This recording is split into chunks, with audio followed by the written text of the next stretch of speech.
It doesn't matter if you earn £1 million a year if you're not happy. What's the point? There does seem to be quite an interest and an appetite for mental health first aid training. Possibly a sticking plaster, as opposed to putting the proper support in place. The more information that's out there in terms of how people can, first of all, prevent issues from cropping up, when they do, the better. We want to make this excellent course accessible. We all have mental health, just as we all have physical health. However, we don't usually tend to know how to deal with our mental health, like we do our physical health. Mental Health First Aid is a training course created to teach people how to identify, understand and help someone who may be experiencing mental health issues. Mental Health First Aid has been around for almost 20 years, but its awareness has rapidly increased in the last few years after a £15 million programme was set up by Public Health England to see up to 1 million people trained in basic mental health first aid skills. Public Health England work closely with Mental Health First Aid England, who say the course won't teach you to be a therapist, but it will teach you to listen, reassure and respond. It can even potentially stop a crisis from happening. Mental Health First Aid England offer youth, adult, higher education and armed forces training courses. It has received some criticism, however. Some sources say that it's just a sticking plaster over the gaping wound that is mental health support within this country. I want to investigate into mental health first aid and find out whether it is really making a positive impact for mental health issues across England. Should it continue to grow, or is it just another financial profit-making scheme? To begin, let's discuss the structure of a typical 2-day mental health first aid course. It's split into sections which cover different topics. It will start with an introduction to mental health first aid, what that actually means and what the mental health first aid process is. This is then applied to different mental health issues, for example, depression, anxiety and suicidal crisis. The course is effectively designed to maintain people's attention, but it is also tailored to different learning styles. The course is structured not only from the point of view of increasing people's awareness, but also more about the knowledge of the issues that people can face and actually do face. I'm on my way to Plymouth and District Mind to talk to Richard Wakerall, their mental health training manager.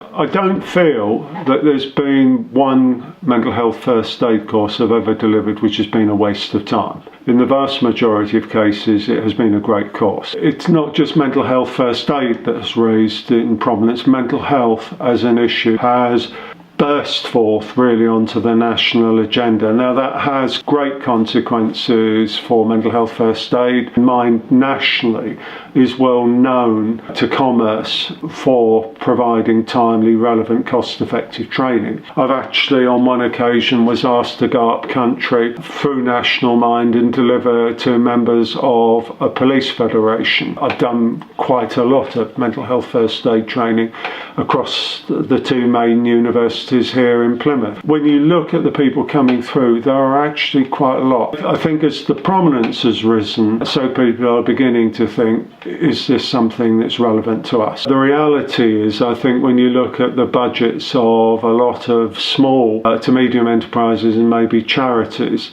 the thought that it could cost you in the region of £3,000 to £4,000 to send people in to do the course is actually living in stratosphere. Most of us would say is rarefied atmosphere. There have been people who find some of the issues that are covered in it cause them to reflect, and as trainers we are alert to that and alive to the fact that sometimes we might have to support people. And occasionally when you look at suicide in the afternoon of day one of the 2-day course, if you come to it particularly raw, there is the opportunity for that really to cut, and to cut quite deep.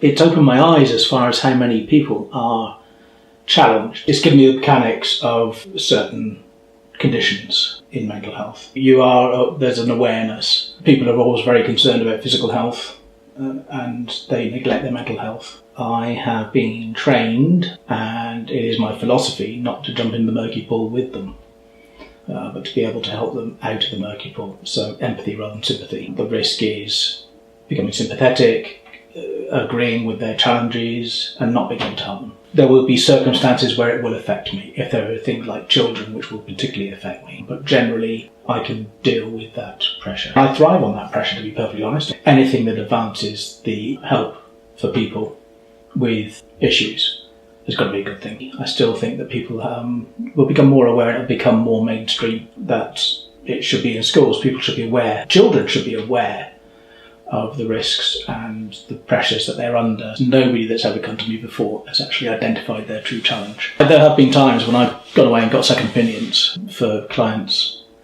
who have been coaching, and I'm thinking, no, actually, maybe you don't need me. And I've carried on, in fact, in that case. If you could get to people and make them understand that it's about themselves being happy without just in themselves, it's half the problem.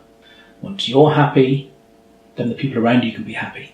It really opened my eyes, and that's despite the fact that I already have quite a significant sort of knowledge base in terms of performance under pressure. Interpersonal skills are improved through the course. Sometimes we talk about trying to reduce stigma, and actually sometimes you have stigma that you don't even realise you're holding a negative perception about. But out of all of the programmes that I've run, this is the one that seems to have the biggest impact. People get to the end of the course and they go back to their organisation, you then get feedback come in, they then book another 12 people on, and you sort of think, actually, this is having a big impact in lots of different ways. For me personally, I've had to deal with a number of situations of people experiencing mental health first aid problems, and looking back at some of those times, I wasn't trained in any way in terms of mental health first aid, and those times were difficult, but yes, I managed them, but it was much harder than it is now. And the difference is I now understand the issues better, I understand what's potentially causing them, and understand what support mechanisms are in place and what support services are available. I've not spoken to anybody, and certainly nobody that I've worked with has said anything from a negative point of view. There have been other issues that have cropped up, less so in terms of the sticking plaster kind of comment. I think that one is a little bit short-sighted because the content itself increases people's knowledge considerably, and yes, some organisations may just want to tick a box. I don't think the sort of Mental Health First Aid England's price of the 300 is too dear.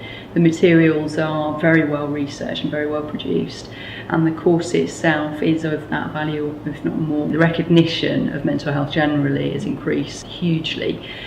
In terms of furthering that, I think there will be more publicity surrounding the programme and surrounding what MHFA England do. I think the programme will continue to evolve. I don't necessarily think that everybody should be a mental health first aider, but I do think that everybody should be aware of mental health and well-being. So I think the awareness courses is something that I think should be broadcast and become much more heavily signed up for. Our society as a whole needs to get a lot better at actually promoting positive well-being and positive mental health, and it's something we're starting to get better at, but we're still not there. So just like traditional first aid, mental health first aid does not claim to be the solution for mental health issues across society and places like the workplace, but it does enhance the knowledge and the awareness for individuals who may have to deal with this kind of support for someone, and surely that has to be a positive thing. But the final question is, why isn't mental health first aid incorporated within the NHS? Are our emergency services trained enough to deal with the dramatic increase in mental health cases? And primarily, should they be?